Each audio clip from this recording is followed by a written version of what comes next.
and your insulin just cannot handle it. That sets you up for diabetes. Also, you have the chronic stress hormone release. Your body is constantly under tension, and your breathing and your blood pressure and your heart rate are up all the time. Well, this creates, of course, chronic health and mood issues. We've all experienced that, I'm sure, at least in some even short-term things. So chronic stress causes so much stuff. You guys know this stuff. Hypertension, heart attacks, stroke, irritability, insomnia, headaches, depression, poor lifestyle choices, drugs, alcohol, poor choices in sex, digestive issues, chronic muscle tension, and compromised immune system. So on top of all this stuff, you get every cold and flu that goes by. Used to be my mom. She's a lot healthier now. So this is your body under stress. It's real. It happens. You can't control it's happening, but you can control how you manage it and the long-term effects through meditation. So, did I get you all worked up? I got myself all worked up there. Let's tell another Dalai Lama story. This one is a true one. The Dalai Lama was talking to a journalist one day, interviewing, and he's, of course, Buddhist, and there are 5 precepts to Buddhism, and one of them is don't kill. Don't kill anything. Every Buddhist is a vegetarian, and they don't kill anything. Little snakes in the grass, the bugs flying around, nothing. So the Dalai Lama and the journalist were talking, and this mosquito kept flying around, buzzing around the Dalai Lama, buzzing around the journalist, and they just sort of kept ignoring it. And then the mosquito lands on the Dalai Lama, and he slapped it. And the journalist said, "Whoa, Dalai Lama, you just killed a mosquito." And the Dalai Lama looks, and he said, "Oh." And the journalist said, you don't kill anything." And the Dalai Lama said, "I forgot." He regularly shows himself as just a man. He really is a remarkable man. I don't follow him or anything, but I certainly do admire him. Okay. The science behind meditation, the benefits. This is in Bangkok. I'm sneaking in a little travel show here. Notice that. So there are now hundreds and hundreds and hundreds, if not thousands, of studies on the benefits of meditation. And there's still many challenges to how studies are structured. In fact, what I found while I was researching this talk is that every time new results of a new type of study come out, it opens the door for researchers to say, "Oh, now we need to look at that because we didn't know that was going to be the result." So now every research study is opening more and more areas of research. So it's still very much a growing field, especially now that neuroscientists are getting involved. They are still, can be poorly designed, but that's improving all the time. They're getting constantly better at structuring what they want to research, how to research, and and what to do with the data, how to interpret the data. So there are two main focuses of study for meditation in the laboratory. One is the state change, the alteration of the brain activity as the meditator is in meditation, and the other is trait changes, long-term changes to the person himself or herself, like I explained about myself. There's certainly all this use of great modern technology now. We have the functional MRIs. We have the diffusion tensor imaging, DTI, and electroencephalography. All of these instruments and others are now used in studying the brain during meditation, and you'll see at other times as well. Of course, the MRI measures brain activity by detecting the changes in the associated with blood flow. It's known that when there's more blood flow to a certain part of the brain, that part of the brain is more active. Something is happening there. The DTI is a non-invasive MRI-based technique that looks at white matter fibers. It can also measure the plasticity of white matter. And then the EEG, of course, measures the electrical activity collectively over the whole cerebral cortex, like this guy right here. Can you imagine meditating with all that stuff on your head? I thought about that. That would be kind of weird. But in the name of science, yeah. What did somebody say? Yeah, well, right, yeah. Pick one and focus on it. So, meditation and the corpus callosum. Now we're going to get into the meat. Thank you for letting me lay all that groundwork. The corpus callosum joins the two hemispheres, the left and right hemispheres of the brain, right here, deep inside the brain. It's one of the only things, if not the only thing, I'm not a brain scientist, so that joins the two hemispheres.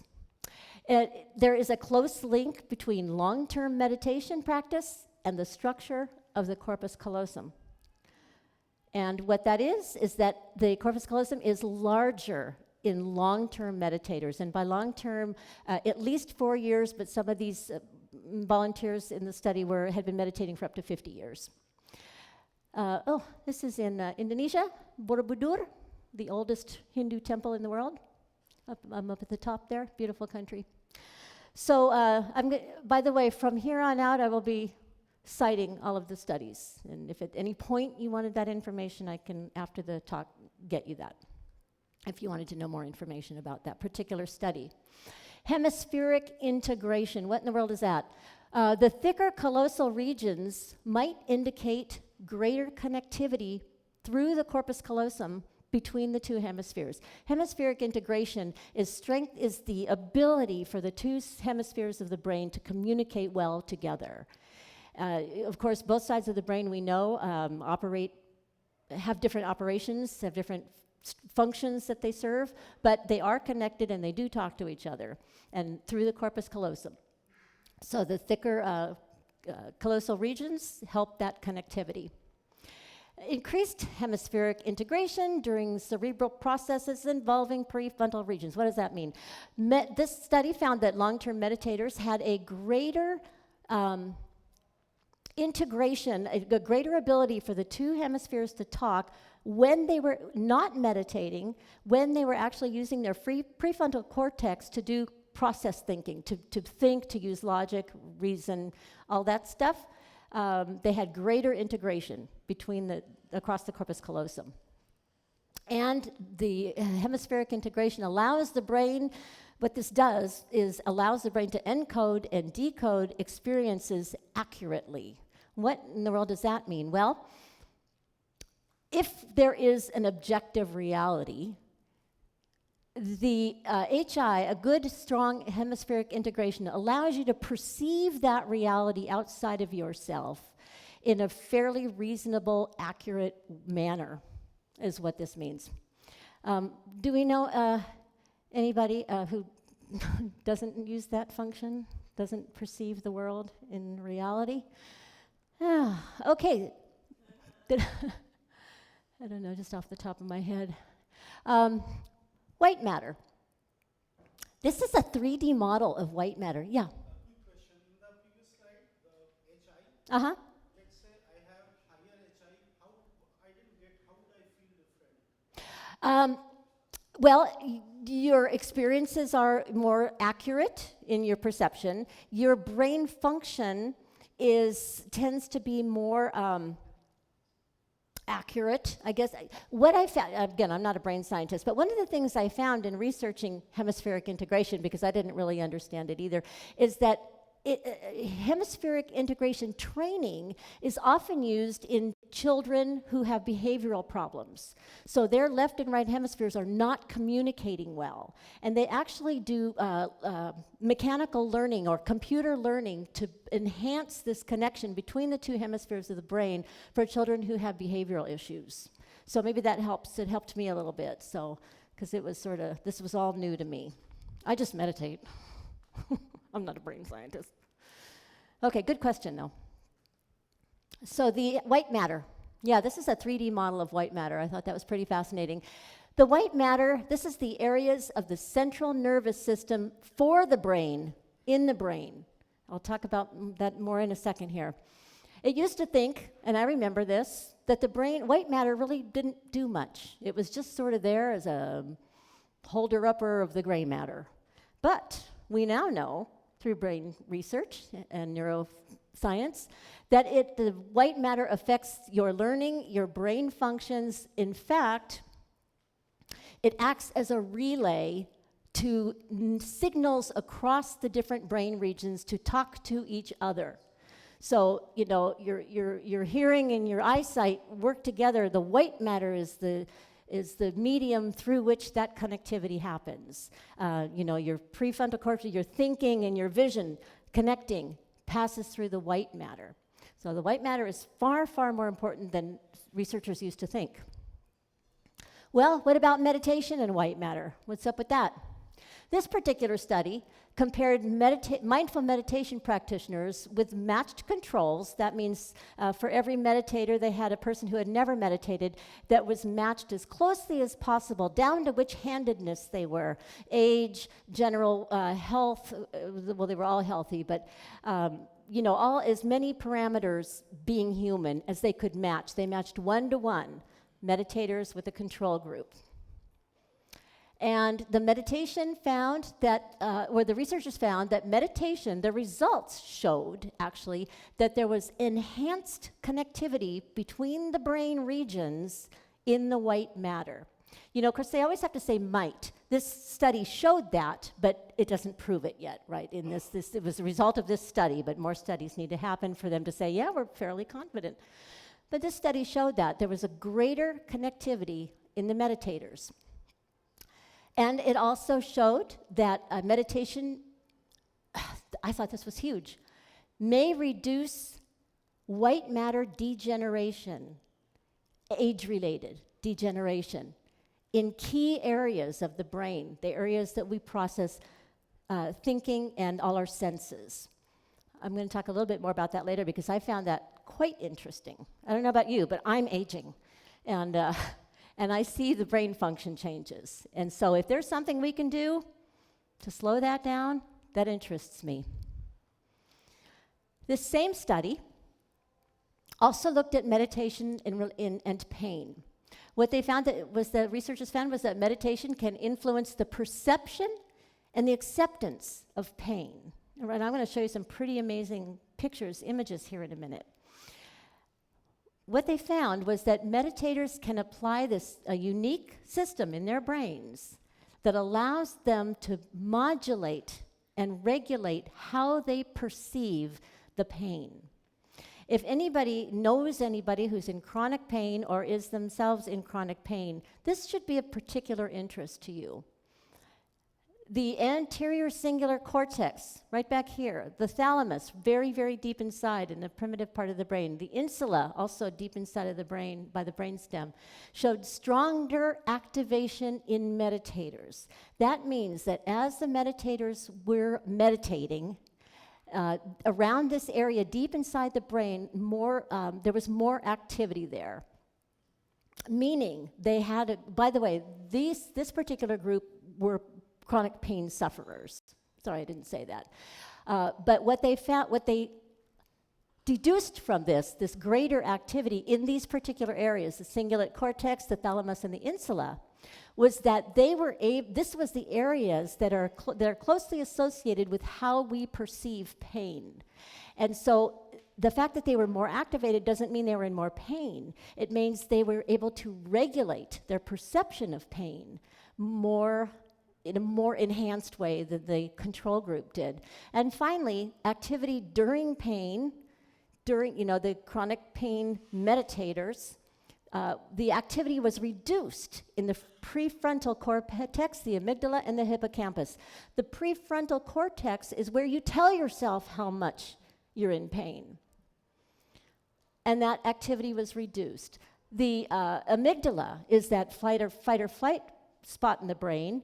It also has a lot to do with how it's that automatic reaction of, oh God, it's really bugging me, I'm just going nuts. And that can be involved with the amygdala. And then the hippocampus area also, very closely linked with our perceptions of pain. And sorry, that's perception. This is, I had this all down. I think I said it with the prefrontal. It's how you're managing the pain. Sorry, I lost my whole thought there. We'll move on. The results of this particular pain research are shown in these slides here. They had a whole bunch of slides. I use this final one. The red matter here this was like the collective group of meditators. Everywhere you see red, they had enhanced connectivity of white matter. Remember I showed you that instrumentation that can measure the plasticity of white matter. That was one of the instruments they used in this research. So all these areas of red are enhanced connectivity in white matter. In the meditators, none of the control group had any of this. Zero. This is all the meditators. One of the most remarkable findings from this particular research was that regular prolonged practice may have an impact on the structure of the white matter fibers adjacent to the thalamus.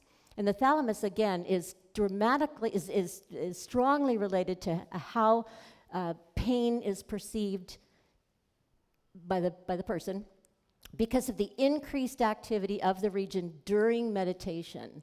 So they actually can activate, basically they can activate the thalamus to regulate and modulate and ameliorate their perception of pain during meditation. Pretty amazing. The results of that study, in summary, regular practice of mindful meditation may contribute to the preservation of fiber integrity of the white matter. And that was, they were pretty astounded by the results in the scans that they saw. Meditation may also have an effect on pretty dramatic pain regulation.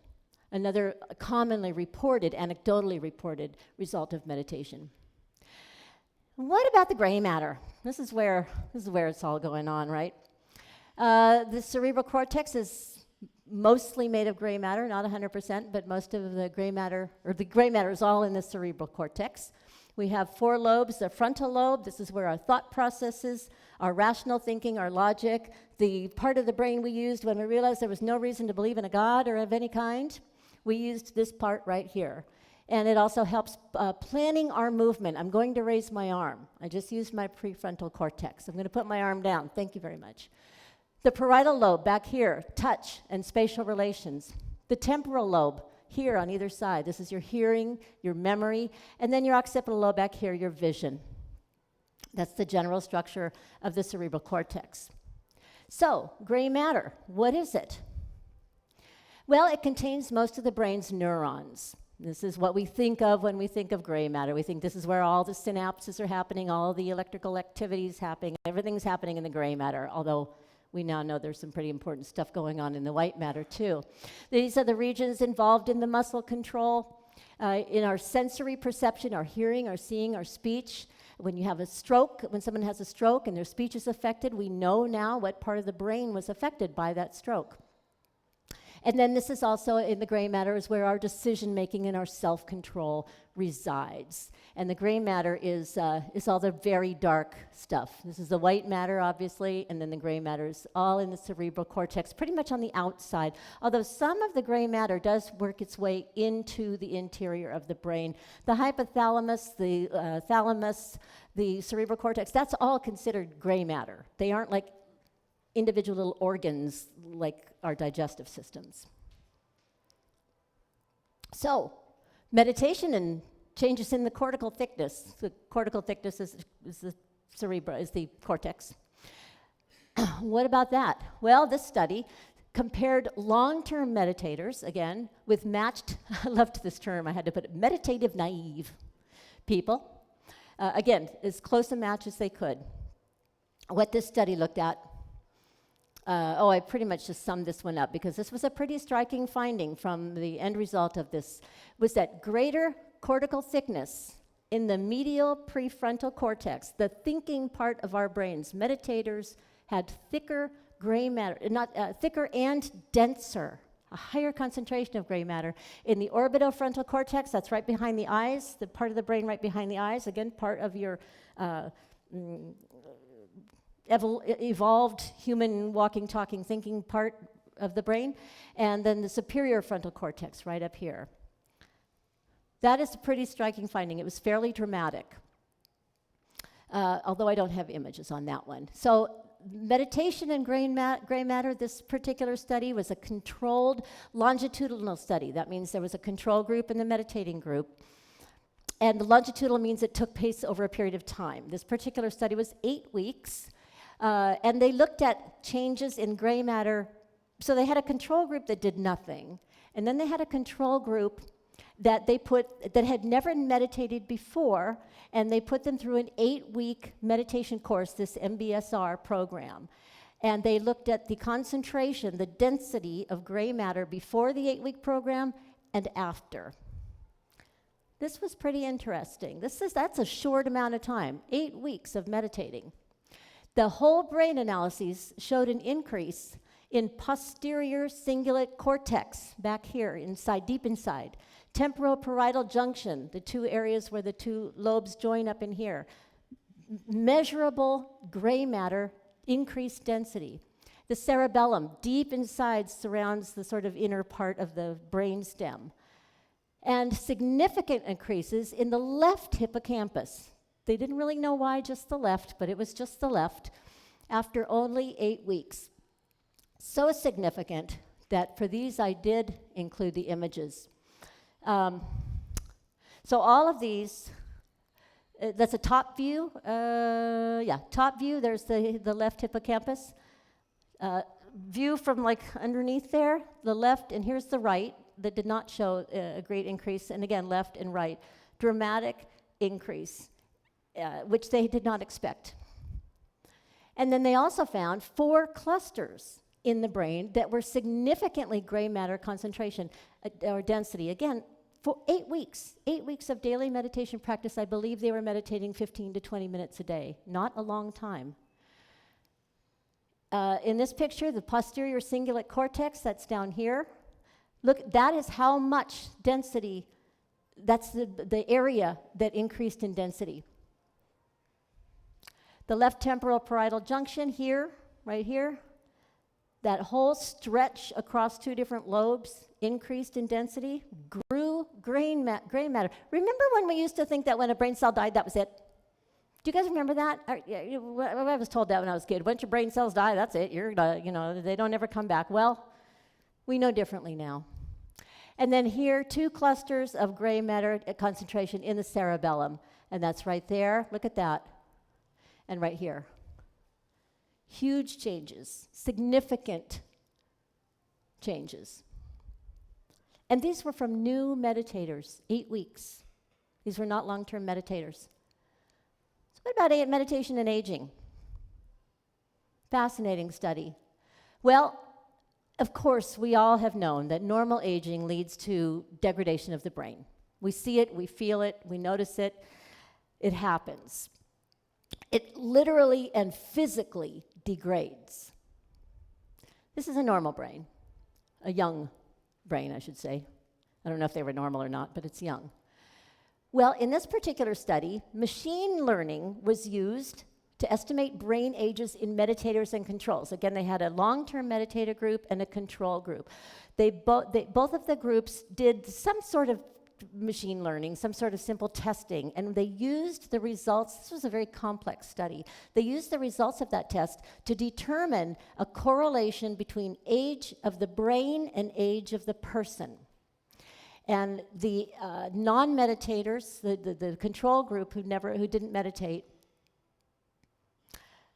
they were pretty much a 1-to-1 correlation at the end of the study. Their age matched their brain age. However, in the meditating group, they had this for all ages, but the median was that at the age of 50, the brains of long-term meditators, sorry if I confused it with the other study a second ago, were estimated to be 7.5 years younger than the age of the person. This was a very complex study, the whole structure of it, the whole way they measured brain age, but it was pretty amazing results. They also found that the older the person got, the more that this number kept dropping. So there was an inverse correlation to aging, and that the brain kept getting younger. Not younger, but relatively younger. Remained relatively younger. This suggests, of course, that meditation may be great for preserving brain function, as well as the actual physical brain material. that your brain doesn't, that meditation can slow down the physical degeneration of white matter and gray matter in the brain. That is astounding. That is just astounding. No, so is that. Isn't that cute? That was in Indonesia. That was on Lombok, where they just had the big earthquake. I was there about 2 months ago. All right, well, are you ready to start meditating? Don't worry, I'm not going to make you do that. A lot of this research is very compelling reasons to at least consider giving meditation a try. There are so many benefits. No deleterious effects are known, other than you can get really mellow and maybe, I don't know, be a different person. But I don't find that deleterious for myself. So it really is worth considering. There is a reason it's growing in popularity. Any meditator will tell you anecdotally that they have experienced tremendous benefits from it. Nobody will tell you it's horrible. It can be difficult to develop the habit. It's hard. I'm not going to make you meditate, but I'm going to just ask you for about 5 seconds to, you don't have to close your eyes, but to choose a thought. Just choose one thought, or don't even choose a thought. Just observe your thoughts for just a moment.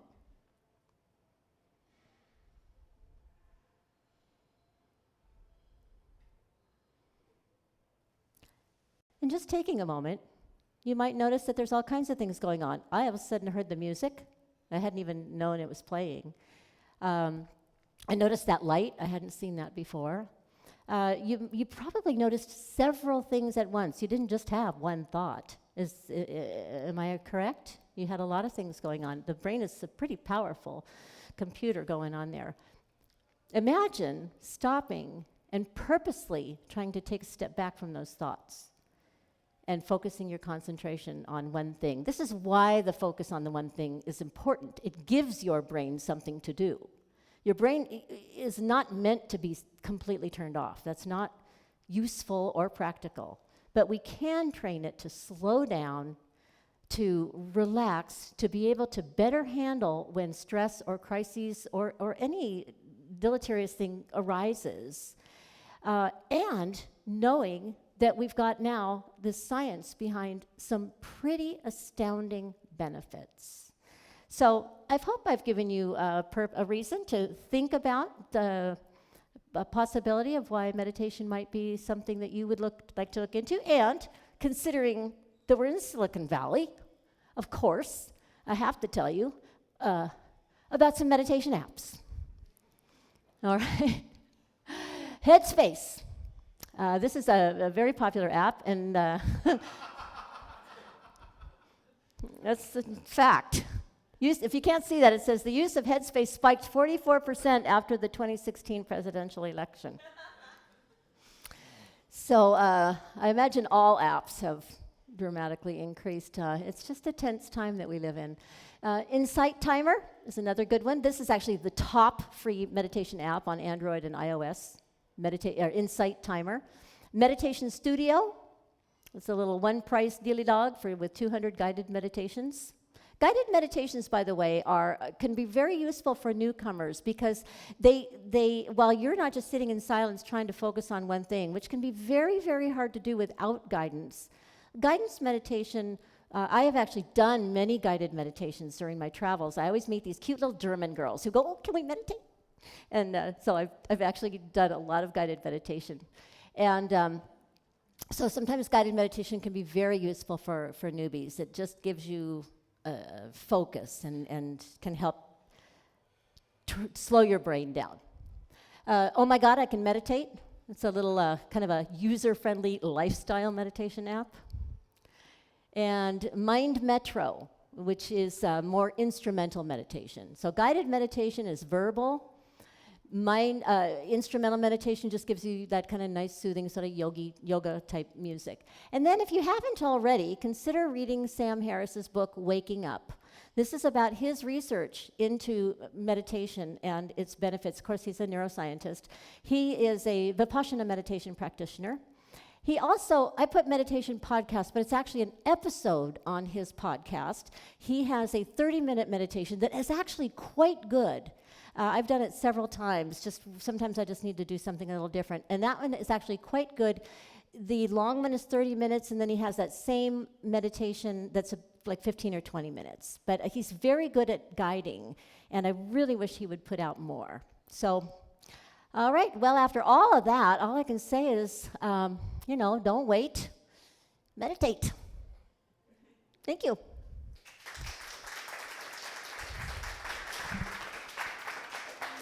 This is my favorite beach in Thailand, by the way. On my favorite little island. All right, Sean. Any questions? Scott? Hold on. I'll be walking around with the he gets to choose. microphone here. We'll start with Scott. I just saw Scott first.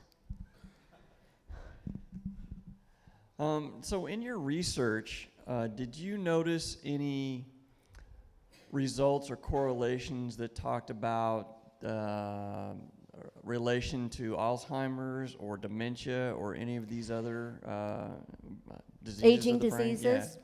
No, but I did see a lot of other, not those particular ones, but I did see other aging benefits. A lot of it was pain relief, pain management. But that is certainly an area of interest for neuroscientists. And I imagine when they feel like they have a good studies structured, I imagine the challenge can be getting Alzheimer's patients to meditate. But I think that is an area of interest for sure. I didn't come across any in my research, so good question. Mike? Oh, sorry. Sorry. Hi. The study that you talked about, where people who were not meditating were asked to meditate, what was the control group doing during the time others were meditating? Nothing. The purpose of it was that they were matched as closely as possible in age, health, activity, as many parameters as they could feasibly match, so that you had a person who literally did not meditate, so they did nothing except have their brains measured. And then so that's what, sorry? That sounds like meditation. Yeah. Okay, they didn't do nothing. So I'm glad to hear that white matter matters. Yeah. And, my question is that I've spent some time, a friend of mine is on the Singaporean chess team, and he took me once to one of his tournaments, and I was able to see how these guys actually train their brains, and they're doing exercises for their brains, which I didn't understand that you could really even do that. So my question is, are there any studies that, is these enhancements unique to meditation, or do they have studies that compare other forms of mental exercises? Do they bring the same kind of benefits? That's a great question. And no, it was specifically on meditation. I thought of that myself. I wondered, like if you do those little brain exercises, are you going to see the same benefits? My guess is that, and in fact, I did read this in some of the studies. The difference between meditation and all these other things is that meditation tends to isolate really specific parts of the brain, whereas that type of brain training can be global.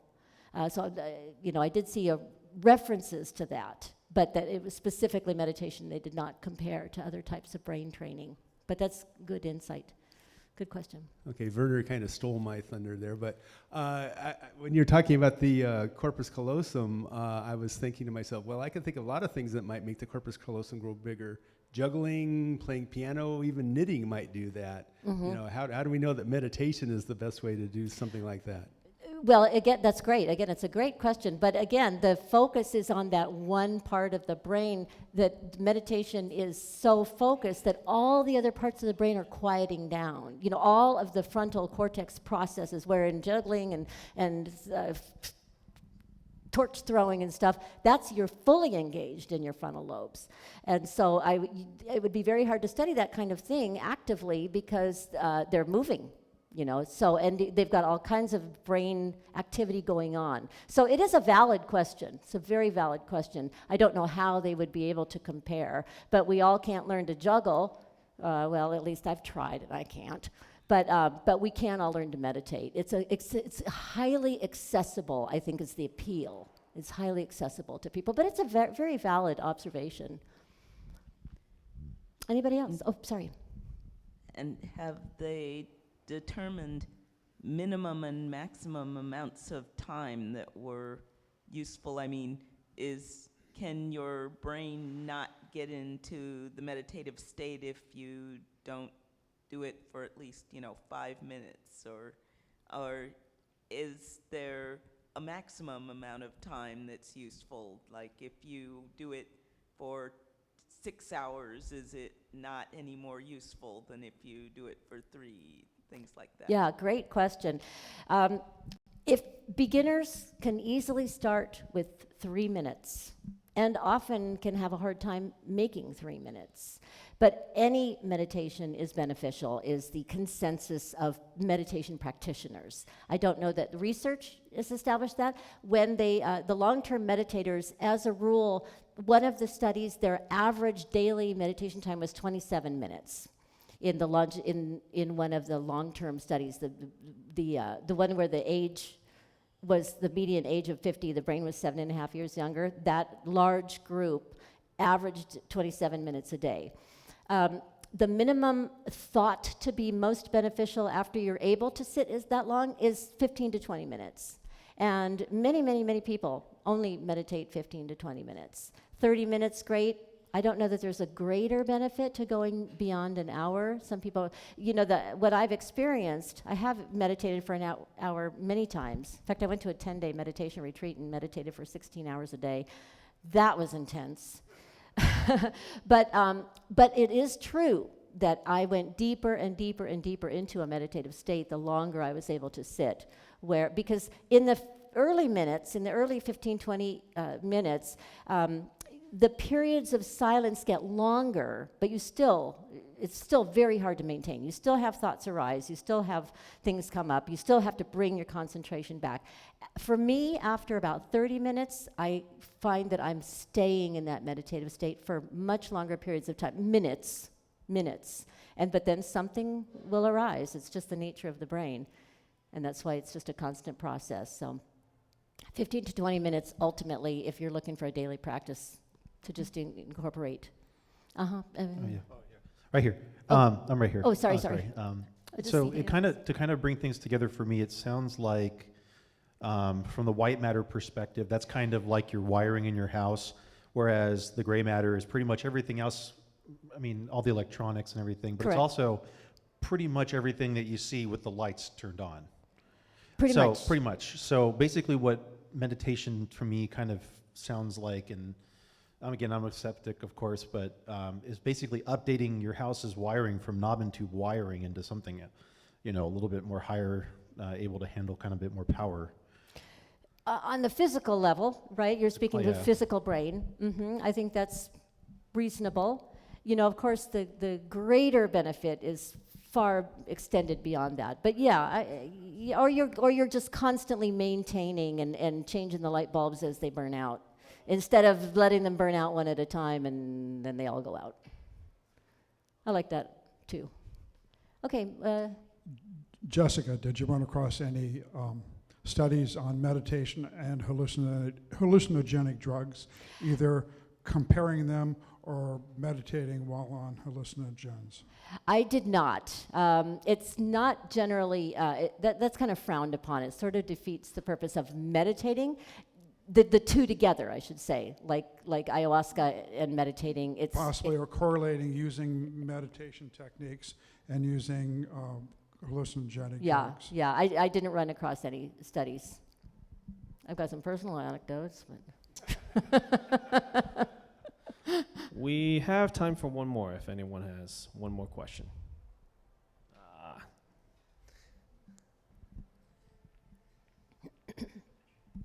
Well, it's a big question, so I figured if there was no one else had a question, I could ask it. Obviously, your reference to Buddhism several times, and Hindu, I don't know if Hinduism was in there at all, but meditation, it derives from those practices, is that right? yeah, particularly Hindu and Buddhism. That's where the 5,000 year number comes from, is Buddhism. And it's a big question, and one you probably can't get into very much, but would you see a link or correlation between those practices at a religious level and what we now do in a more secular way here? Yes, a really big difference. I spend a lot of time in Buddhist countries, and it's far more political than I would have thought. It's there's a lot of, can be infighting between temples, and I mean, it's not this mellow monk thing. Although I've seen a lot of mellow monks, and they're lovely people. They're fun to talk to. But unfortunately, at the higher levels of the Buddhist temples, there can be a lot of corruption. And you know, so at that level, unfortunately, it's like anything else in a large structure like that. Now, at the lay level, though, the people level, I find that the countries I've been in where Buddhism is the primary practice, you know, they don't do the God thing. They don't have to have a God in Buddhism. They revere Buddha, who was a man, and they sort of pray to Buddha, although it's different. But you don't have to believe in a higher power to practice Buddhism. So at that level, I see people, they could be very devout. They stop into the Buddhist temples multiple times a day. There's no such thing as a service. The temple is just there to stop in, do your little incense to Buddha, maybe pray a little bit, and then leave. And they drop in multiple times a day sometimes. So they're very devout in that way. But they can also be just very, very, I think at the lay level, they're very contented people. So I would say that I do see that. I do see that people, you know, a lot of these are very poor countries relative to our standards. Their standards are don't raise up to ours in their quality of comfort, but they are generally very happy people. And so I don't know if that's a result of their practice or not, but that's generally my experience. All righty, we're going to go ahead and wrap this up. Can everyone give a round of applause to Jessica? Thank you so much thank you for making me feel welcome. That's really nice. It's been a while since I gave a talk, so I appreciate your welcome warmth. All righty, we are going to start breakdown. So if you are looking to help out, you can help us put some stuff away into the boxes and then eventually ship this out into the back room. Finally, if otherwise, you guys can hang out, stay, talk amongst your fellow atheists and everything. And if you need to leave, we thank you for coming, and we hope to see you guys again.